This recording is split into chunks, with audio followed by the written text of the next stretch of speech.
तो स्टूडेंट, आज हम पढ़ेंगे सॉलिड स्टेट फिज़िक्स। हम इससे पहले के लेक्चर में जान चुके हैं कि लैटिस क्या होता है और यूनिट सेल्स किसे कहते हैं। इसके अलावा स्पेस और स्पेस स्ट्रक्चर यानी कि स्पेस में और यूनिट सेल की शेप के हिसाब से हम जिन लैटिस को 14 डिफरेंट काइंड ऑफ लैटिस में बांट सकते हैं और उनको हम कहते हैं ब्रेविस लैटिस। तो आज हम कुछ और बेसिक चीज़ें जान लेते हैं। यूनिट सेल और प्रिमिटिव सेल की बात हम कर चुके थे कि यूनिट सेल और प्रिमिटिव सेल, यूनिट सेल भी वही है, प्रिमिटिव सेल भी वही है कि अगर इसको स्पेस में हर डायरेक्शन में आप रोटेट करते हो या आप आगे ट्रांसफ़र करते जाते हो तो आपको एक सेल का, यूनिट सेल के थ्रू आपको क्या मिलेगा, क्रिस्टल स्ट्रक्चर मिल जाएगा। सिमिलरली प्रिमिटिव सेल के साथ भी आप यही कर सकते हो। अगर आप इसको हर डायरेक्शन में रिपीट करोगे तो आपको क्या मिलेगा, क्रिस्टल स्ट्रक्चर मिल जाएगा। लेकिन जो बेसिक या मेन डिफरेंस था इन दोनों के बीच में वो था number of atoms per unit cell. Unit cell में एक या एक से अधिक लैटिस पॉइंट हो सकते हैं, लेकिन प्रिमिटिव सेल में सिर्फ एक ही लैटिस पॉइंट होता है। यह हम देख चुके हैं। तो हम अब इसके आगे बात करते हैं। हमारे पास एक है विग्नर-सिटिस सेल। विग्नर-सिटिस सेल क्या है? Wigner Seitz cell is a method to get the primitive cell. Method to get the primitive cell.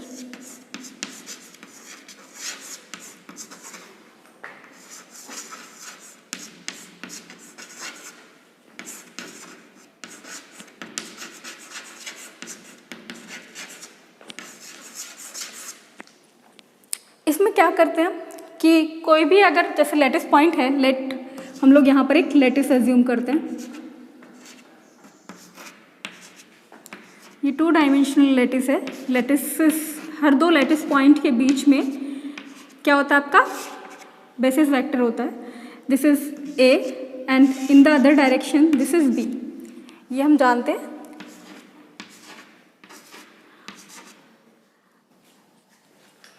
तो यहाँ पर हमें क्या पता करना है, प्रिमिटिव सेल फाइंड आउट करना है।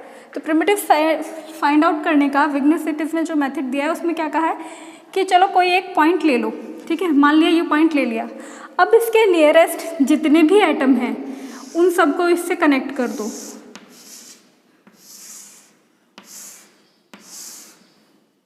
This is already connected and directly connect कर दो। अब जो ये लाइन है इनका क्या करो, इनके मिडिल पॉइंट से आप क्या करोगे, इनके परपेंडिकुलर लाइन खींचोगे। इसका मिडिल, ठीक है, ये वाला पार्ट बराबर है, ये वाला पार्ट बराबर है, तो इसके मिडिल से जब आप परपेंडिकुलर लाइन खींचोगे, सिमिलरली इसके मिडिल से आप एक परपेंडिकुलर लाइन खींचोगे, ठीक है। सिमिलरली आप इसके मिडिल से भी एक परपेंडिकुलर लाइन खींचोगे and like this, like this, like this, this and this. तो आपके पास एक इस तरीके का एक स्ट्रक्चर आ जाएगा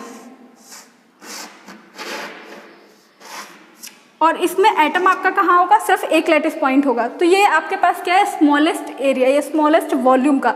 अगर 2 डायमेंशन की बात कर रहे हैं तो हम कह रहे हैं स्मॉलेस्ट एरिया। अगर इसको 3D में आप देखोगे तो आपके पास क्या आएगा, स्मॉलेस्ट वॉल्यूम। तो जो स्मॉलेस्ट वॉल्यूम है या स्मॉलेस्ट एरिया है वो हमारा कौन से प्रिमिटिव सेल से मिलता है, इसी से मिलता है, विग्नर-सिटिस सेल से मिलता है। Area in case of 2D and or volume in case of a 3D। Clear हुआ कि विग्नर-सिटिस सेल क्या है? Wigner Seitz cell is a method to find out the primitive cell having the smallest area, okay, say smallest area और volume. Clear हुआ। Next है हमारा symmetry element. Symmetry element हम लोग नाम से ही समझ सकते हैं कि सिमेट्री का मतलब है कि वो एक जगह या एक पॉइंट या एक लाइन या एक प्लेन जिसके दोनों तरफ सेम डिस्टेंस पे सेम पॉइंट कॉन्फ़िगरेशन हो, तो हम उसे क्या कहेंगे, उस लाइन को या प्लेन को क्या कहेंगे, सिमेट्री एक्सिस, सिमेट्री प्लेन कहेंगे। जैसे मान लो एग्जाम्पल के लिए अगर अपने पास ट्राइंगल है, हमारे पास अगर ट्राइंगल है, ठीक है, तो मैं अगर इसको यहाँ से देखूँ, इस एक्सिस से देखूँ, तो ये वाला पार्ट के देखो यहाँ पर जो पॉइंट है इससे r डिस्टेंस पर है, तो ये वाला पॉइंट भी इधर r डिस्टेंस पर है इस लाइन से। तो ये आपके पास क्या है, एक्सिस ऑफ सिमेट्री है। सिमेट्री समझ में आया कि सिमेट्री क्या है? सिमेट्री बेसिकली वो ऑपरेशन है, अगर मैं इसको यहाँ से यहाँ कर दूँ और इसको यहाँ से यहाँ कर दूँ तो भी सेम ही आएगा, है ना। अगर ये पार्ट हमारे पास नहीं है, इसी को इस लाइन के अलोंग रिफ्लेक्ट करो तो आपके पास फिर से ट्रायंगल बन जाएगा। तो ये आपके पास एक तरीके से एक्सिस ऑफ रिफ्लेक्शन है। ऐसे ही आपके पास जो सिमेट्री ऑपरेशन है उनको हम मेनली 4 ऑपरेशंस में डिवाइड कर सकते हैं। एक है आपका ट्रांसलेशन ऑपरेशन, दूसरा है आपका रोटेशन, तीसरा रिफ्लेक्शन और फोर्थ है आपका इन्वर्जन। तो ट्रांसलेशन ऑपरेशन की बात करते हैं। सिमेट्री ऑपरेशन यानी कि आप सिमेट्री जब भी लगाओगे, यहाँ पर हमने क्या कहा, रिफ्लेक्शन की है कि रिफ्लेक्ट करोगे, अगर इसको मिरर की तरह लाइन को देखोगे, रिफ्लेक्शन से क्या होगा, ट्रायंगल पूरा हो जाएगा, है ना। जैसा ट्रायंगल पहले है वैसा ही ट्रायंगल फिर से दिख जाएगा। यानी कि उस ऑपरेशन से ऑपरेट करने पर आपका क्या होगा, जो आपके पास पहले से ऑलरेडी यूनिट सेल है वो या फिर जो भी क्रिस्टल स्ट्रक्चर है वो कैसा रहेगा, इनवेरिएंट रहेगा, उसमें कोई अंतर नहीं आएगा, वो पहले वाली स्थिति में ही दिखता है। तो हम उसे क्या कहेंगे, सिमेट्री है उसके अंदर। तो 4 टाइप की हो सकती है। फर्स्ट है आपकी ट्रांसलेशन,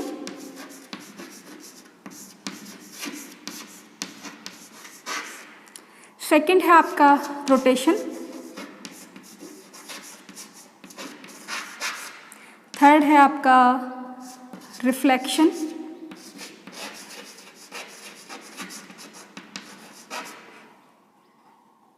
और फोर्थ है आपका इन्वर्जन।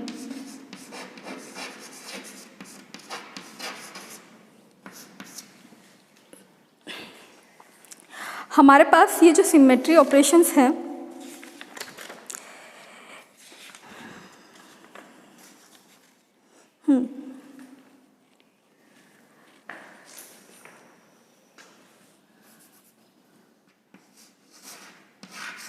हमारे पास जो ये सिमेट्री ऑपरेशंस हैं, अगर हम इनकी बात करें तो ट्रांसलेशन क्या होता है। ट्रांसलेशन को अगर हम, ट्रांसलेशन मतलब आप क्या कर रहे हो, स्पेस में ट्रेवल कर रहे हो, एक पॉइंट से दूसरे पॉइंट पर चले जा रहे हो, है ना, उसको हम क्या कहेंगे, ट्रांसलेशन करना। एक तरीके से ट्रांसवर्स करना, यानी कि एक जगह से उसके एक सिरे को दूसरे सिरे पर रख देना, ठीक है। या फिर एक डिस्टेंस से, एक पर्टिकुलर डिस्टेंस से आप क्या कर रहे हो, फॉरवर्ड डायरेक्शन में जा रहे हो, किसी भी डायरेक्शन में मूव हो रहे हो, तो हम उसको क्या कह रहे हैं, ट्रांसलेशन कह रहे हैं। किसी भी एक पर्टिकुलर डायरेक्शन में अगर आप मूव हो रहे हो तो हम उसे ट्रांसलेशन कह रहे हैं। ट्रांसलेशन को अभी आप एक बार 2D में समझ लीजिए। मान लिया मैंने इसको माना ओरिजिन है, ठीक है, और मैंने कहा कि चलो हमारे पास ये है इसका हमारे पास ट्रांसलेशन वेक्टर है, ठीक है, और हमें आना है यहाँ पर। तो ये यहाँ पर कैसे आएगा, पहले आगे जाएगा, एक सेकेंड, ठीक है। हमारे पास कोई पॉइंट ये है, इस पॉइंट के रिस्पेक्ट में अगर हमें इस पॉइंट तक जाना है, ठीक है, इस पॉइंट से हमें इस पॉइंट तक जाना है, तो हम कैसे जाएंगे, हम यूज़ करते हुए जाएंगे ट्रांसलेशन वेक्टर, और ट्रांसलेशन वेक्टर को हमने टी कह दिया। अब यहाँ तक आने के लिए आपको क्या करना पड़ेगा, +a डायरेक्शन में जाना पड़ेगा, ठीक है। उसके बाद आप कौन सी डायरेक्शन में जा रहे हो, -b डायरेक्शन में जा रहे हो, है ना। तो अगर इस पॉइंट से मैं इस पॉइंट तक जा रही हूँ तो ट्रांसलेशन वेक्टर हमारे पास क्या आएगा, +a - b। ट्रांसलेशन वेक्टर इस चीज़ के लिए क्या आ जाएगा, +a - b। सिमिलरली कहीं पर बहुत डिस्टेंस पे कोई पार्टिकल है तो उसके लिए मैं क्या लिख सकती हूँ, 2 डायमेंशनल में translation vector will be ma + nb। n और m दोनों इंटीजर है, ठीक है। तो ये हमारे पास क्या आ गया, ट्रांसलेशन वेक्टर आ गया, ट्रांसलेशन वेक्टर आ गया है for 2D।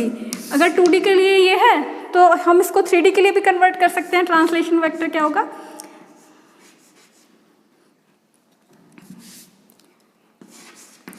LA + MB + N vector C। So this is our translational vector for 3D। Clear हुआ ट्रांसलेशन का क्या मतलब है। ट्रांसलेशन का मतलब है हम स्पेस में किसी एक पॉइंट से दूसरे पॉइंट पर जा रहे हैं। अगर हम किसी एक पॉइंट से दूसरे पॉइंट पर ट्रांसलेट होकर भी जा रहे हैं तो भी हमारे स्ट्रक्चर में अगर डिफरेंस नहीं आ रहा है तो हम वहाँ पर कैसी सिमेट्री मिलेगी, ट्रांसलेशनल सिमेट्री मिलेगी, ठीक है। और इस सिमेट्री को अपन क्या कहते हैं, स्पेस सिमेट्री भी कहते हैं, स्पेस सिमेट्री।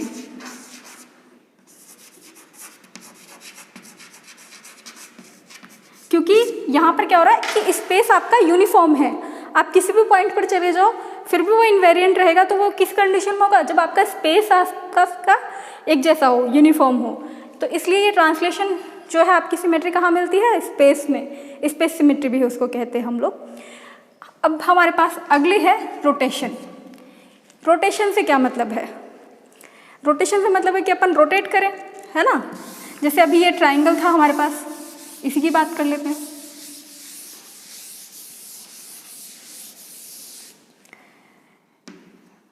ट्राइंगल ले लो, स्क्वायर ले लो, ठीक है। ये रहा आपका ट्राइंगल, ये स्क्वायर है, ठीक है। अब देखो, अगर मैं इसको कितना रोटेट करा दूं, है ना, ये कितना हो गया।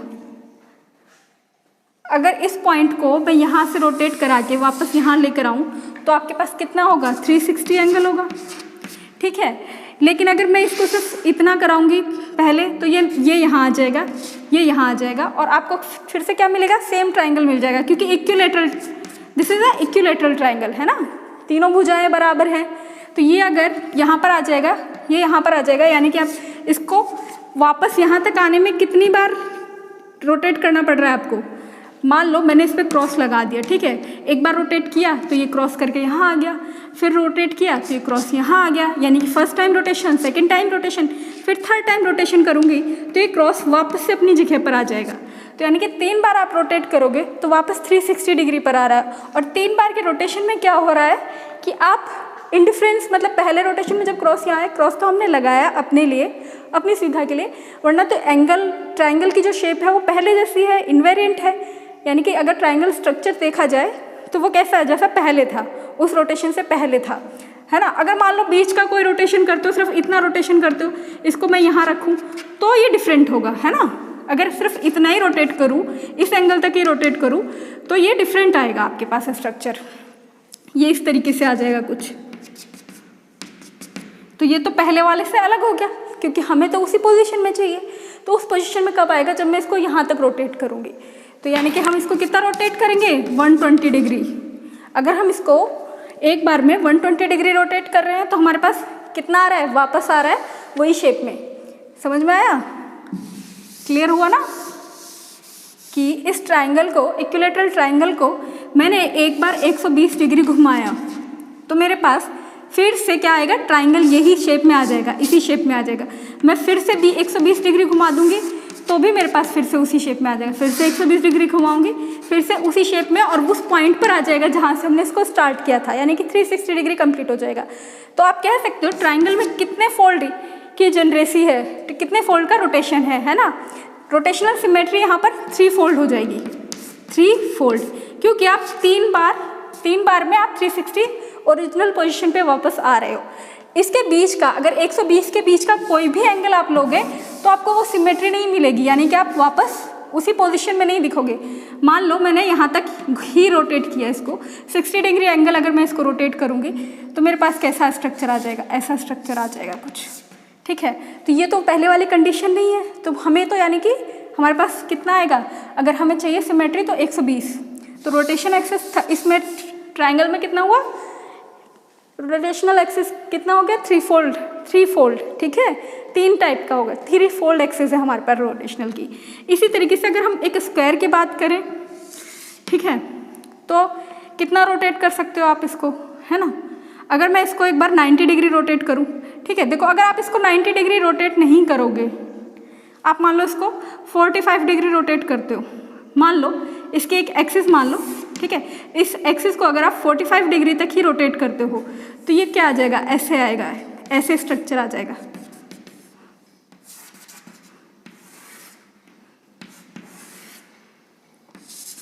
है ना, इस तरीके से आएगा।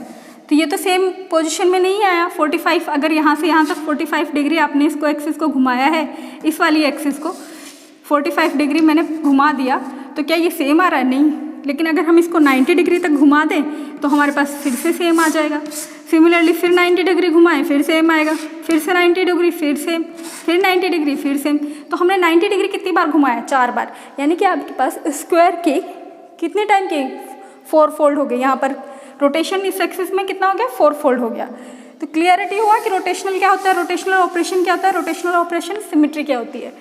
अब हम बात करते हैं इसको हम क्या कहेंगे। रोटेशन हम किसके अलोंग कर रहे हैं? एक्सिस के अलोंग कर रहे हैं। रोटेशन हम एक्सिस के अलोंग कर रहे हैं। यहाँ पर हम सिर्फ 2D की बात कर रहे हैं। अगर आप इसको 3D में करोगे तो जहाँ लाइन है ना, जो एक्सिस है वो आपका प्लेन भी बन सकता है, ठीक है। और साथ में फिर यहाँ पर क्या होगा? डायगोनल भी जुड़ सकते हैं। हम लोग वो सब चीज़ें डिटेल में क्यूबिक स्ट्रक्चर को स्टडी करेंगे तब पढ़ लेंगे। अभी सिर्फ इतना जानते हैं कि रोटेशन सिमेट्री क्या होती है। तो रोटेशन सिमेट्री क्लियर हुई हमारी, ठीक है। फिर है आपके पास रिफ्लेक्शन, कि रिफ्लेक्शन करने पर भी हमारे पास सेम चीज़ आ जाए। तो रिफ्लेक्शन क्लियर है कि अगर यहाँ पर हमारे पास कुछ है तो सेम ही जैसे ट्राइंगल में था रिफ्लेक्ट करो, इवन स्क्वायर में भी था, इस एक्सिस का यही पार्ट सेम यहाँ पर आ जाएगा। अगर हम रेक्टेंगल की बात करें तो भी हमारे पास रिफ्लेक्शन सिमेट्री है, यहाँ पर रिफ्लेक्शन सिमेट्री है यहाँ पर इसमें रिफ्लेक्शन सिमेट्री है क्या? नहीं है ना।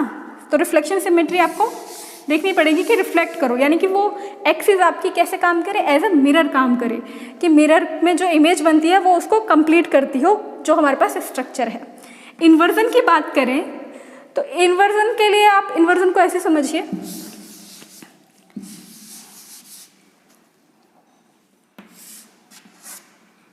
अगर हमारे पास r डिस्टेंस पे कोई पॉइंट है, मान लो किसी पॉइंट के से r डिस्टेंस पे कोई पॉइंट है, तो -r डिस्टेंस पे भी एक पॉइंट होना चाहिए। तो उस पे वहाँ पर उस क्या होगी? इन्वर्जन सिमेट्री होगी। अगर r पर कोई पॉइंट है तो उसके -r पे भी पॉइंट होना चाहिए। तो आप क्या पा रहे हो? आपके पास इन्वर्जन सिमेट्री हो रही है। अब हम बात करते हैं कोऑर्डिनेशन नंबर की। कोऑर्डिनेशन नंबर क्या है? कोऑर्डिनेशन नंबर ऑफ एटम्स और lattice point nearest to a point, यानी कि अगर हम यहाँ पर बात करें एक 2D स्पेस की बात करते हैं, 2D लेटिस स्पेस में ही देख लेते हैं। आप इसको 3D में भी एक्सटेंड करके सोच सकते हो कि कोऑर्डिनेशन नंबर कितना हो सकता है। यहाँ पर कोऑर्डिनेशन नंबर कितना होगा 2D की बात करें तो इसके नियरेस्ट कौन कौन है? ये A है, ये A है, ओके, ये B है। अगर हम मान लो इसे स्क्वायर मान लेते हैं, हमारे पास क्या है? स्क्वायर का एक स्पेस है, ठीक है, स्क्वायर का स्पेस है, लेटेस्ट पॉइंट है। अगर ये स्क्वायर है तो B है, B is equal to A हो गया, ये भी A हो गया, ये भी A हो गया, ये भी A हो गया, ठीक है। ये कितना होगा? क्या ये A होगा? नहीं, A नहीं होगा, है ना। तो हम इसको काउंट नहीं करेंगे। तो हमारे पास यहाँ पर कितनी आएगी? इसके नियरेस्ट नंबर ऑफ एटम कितने हैं? नियरेस्ट है 1 2 3 4। तो इसका कोऑर्डिनेशन नंबर कितना हो गया? 4, है ना। नियरेस्ट जो सबसे पास है। अब ये इक्वल डिस्टेंस पे है इसलिए काउंट हो रहा है, लेकिन जो दूर के डिस्टेंस पे अगर हम उसको काउंट करेंगे तो फिर नहीं, वो नहीं काउंट होगा। हमें सिर्फ जो सबसे नियरेस्ट है, जैसे ये ज़्यादा है, ठीक है, इसकी डिस्टेंस A से ज़्यादा है इसलिए इसको काउंट नहीं करेंगे। सिर्फ हमारे पास कितने हो गए? कोऑर्डिनेशन नंबर इसका कितना हो गया? 4 हो गया। ये अगर हम चलो एक बार क्यूबिक वाले में भी देख लेते हैं कि क्यूबिक में कितना हो सकता है।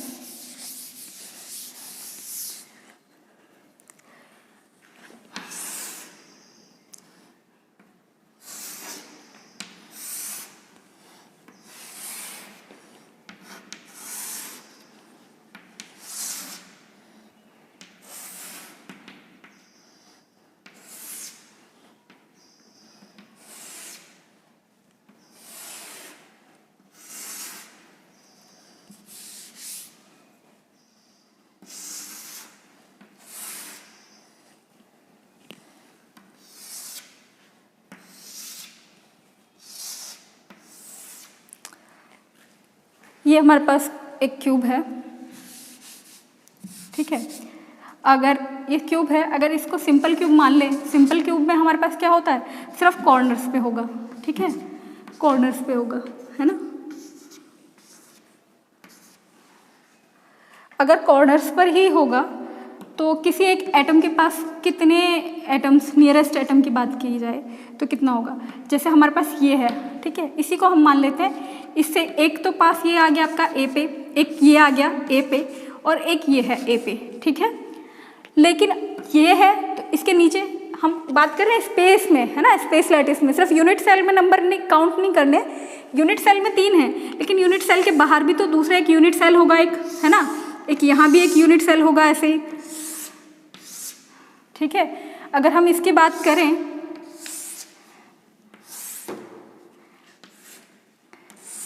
ठीक है, एक ऊपर यूनिट सेल है, एक नीचे यूनिट सेल है, ठीक है। तो यहाँ पर है, यहाँ से एक a डिस्टेंस पे ये है और -a डिस्टेंस पे ये भी, अगर इसको हम 0 ओरिजिन मान लें, तो एक तो ये हो गया ऊपर वाला, एक नीचे वाला हो गया। ऐसे ही आगे वाला है तो एक इसके पीछे भी कहीं a होगा, है ना, एक इधर लेफ्ट में है तो एक इसके राइट में भी होगा, ठीक है। अब क्लियर हुआ, क्योंकि एक यूनिट सेल इधर भी होगा, जैसे नीचे एक यूनिट सेल है ऐसे ही इधर की साइड भी एक यूनिट सेल होगा, ऐसे इसके पीछे भी एक यूनिट सेल होगा। उन यूनिट सेल्स के जो एटम्स हैं वो भी इनके a डिस्टेंस पे होंगे। तो आपके पास कितना आ जाएगा, 1 2 3 और 1 2 3 यानी कि 6। सिंपल क्यूबिक में आपका कोऑर्डिनेशन नंबर कितना आ गया, 6 आ गया। क्लियर हुआ। यही आपको एक बार ध्यान करना है कि हमें सिर्फ ये देखना है कि अब आप ये सोचो कि ये तो पास है, तो क्या ये पास है, क्या ये दिख रहा है बट ये पास नहीं है, क्योंकि इसके लिए आपको, अगर आप 3D में इसको इमेजिन करो, ठीक है, तो ये क्या है, डायगोनली अपोजिट है, इसके डायगोनली अपोजिट है। और डायगोनली अपोजिट जाने के लिए अपने को क्या करना पड़ेगा, यहाँ आएंगे फिर, है ना, फिर ऊपर जाएंगे। और ये कितना होगा, a और a, तो a√2 तो यही हो गया, फिर ये a√2 है और ये a है, तो ये कितनी हो जाएगी वैल्यू, a√3 वैल्यू आ जाएगी हमारे पास। तो ये a√3 पे डिस्टेंस पे है, तो हमारे पास जो ये a√2 पे है, हमारे पास जो पास वाले हैं वो a वाले हैं, है ना। तो हमारे पास कोऑर्डिनेशन नंबर कितना हुआ, 6 हुआ। कोऑर्डिनेशन नंबर क्लियर है। नेक्स्ट चीज़ है, हम लोग बात करेंगे पैकिंग फ्रैक्शन की। पैकिंग फ्रैक्शन क्या है, पैकिंग फ्रैक्शन है कि एक एटम, एक यूनिट सेल का वॉल्यूम और उसमें जितने भी नंबर ऑफ एटम्स हैं उनका वॉल्यूम, ठीक है। मान लो, ये मैंने पहले भी बताया था कि जैसे अगर यहाँ पर हमने बात की थी प्रिमिटिव सेल की और यूनिट सेल की, तो ऐसा यूनिट सेल भी हो सकता है जिसमें 2 लैटिस पॉइंट होंगे और लैटिस पॉइंट के ऊपर क्या रखते हो आप, एटम्स रखते हो।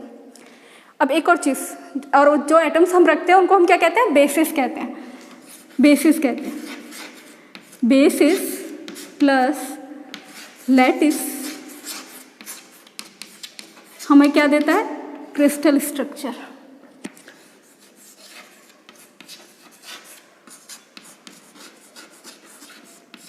क्रिस्टल स्ट्रक्चर देता है, ठीक है।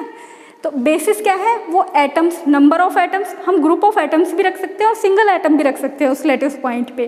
तो मान लो यहाँ पर मैंने सिर्फ अभी तो एक ही रखा है, अगर मैं यहाँ पर एक एटम रखूँ और उसके साथ और ऐसे रख लूँ 3 एटम्स का एक कॉम्बिनेशन रखूँ, तो उसका सेंटर जो बनेगा वो हम यहाँ पर लैटिस पॉइंट पर प्लेस करेंगे, ठीक है। तो ये तीन भी यहाँ पर हो सकते हैं।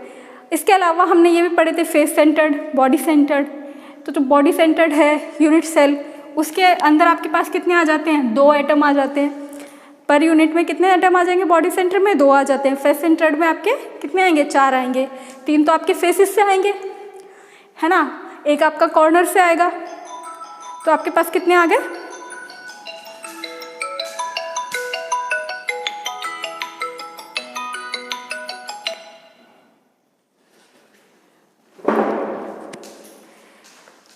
तो हमारे पास कितने आ गए एटम में, यूनिट सेल, यूनिट सेल में एटम्स कितने आ रहे हैं। सिंपल में अपने पास कितना आ रहा है, सिंपल क्यूबिक स्ट्रक्चर की बात करें तो 1 आ रहा है। बॉडी सेंटर्ड में 2 आएंगे, क्योंकि वहाँ पर बॉडी के सेंटर पे एक होता है और एक हमारा कहाँ से मिलता है, 8 कॉर्नर से मिलता है।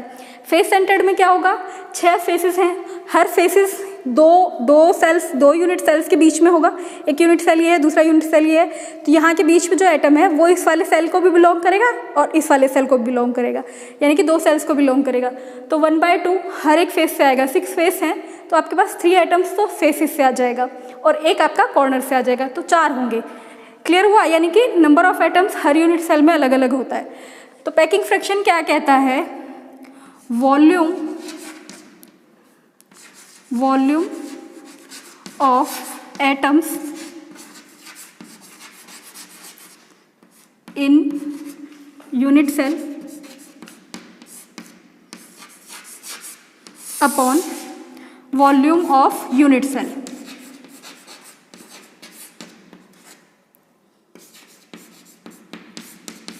इसको हम पैकिंग फ्रैक्शन कहेंगे, है ना।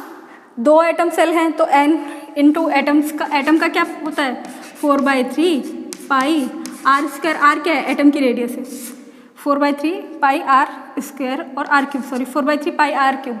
वॉल्यूम कितना होता है उसका एटम का 4/3 पाई आर क्यूब। इसको n से मल्टीप्लाई किया क्या, n is the number of unit cell और number of atoms per unit cell. नीचे क्या हो जाएगा, अगर हम यहाँ पर किसकी बात कर रहे हैं, अगर हम ए बी सी इन जनरल बात कर रहे हैं। ए क्या है, लेटिस बेसिस वेक्टर, है ना। A B C are basis vector in different direction. तो ये अगर मान लो ए है, ये बी है, ये सी है, हम यहाँ पर क्यूबिक बना रहे हैं, क्यूबिक के अलावा अगर कोई हो तो ए बी सी होगा, उसका वॉल्यूम कितना होगा, तीनों भुजाओं का मल्टीपल। तो यूनिट सेल का वॉल्यूम आ गया। ऊपर क्या हो गया, नंबर ऑफ एटम्स, है ना, multiplied by volume of single atom. Clear हुआ, ये हमारा क्या हो गया, पैकिंग फ्रैक्शन हो गया। एटम्स पर यूनिट सेल आपको बता ही दिए कि सिंपल क्यूबिक स्ट्रक्चर में आपका कितना आएगा, 8 कॉर्नर से आ रहा है ना, और हर कॉर्नर पे जो है वो आपका कितनों से शेयर होगा, 8 से शेयर होगा। ठीक है, तो ये हमारे पास क्लियर हुआ। अगला हम जानेंगे 7 टाइप की जो मैंने बात की थी, 14 ब्रेविस लेटिस होंगे, वो आप वैसे बुक में भी देख सकते हो, बट एक बार डिस्कस कर लेंगे। और तब तक के लिए थैंक यू।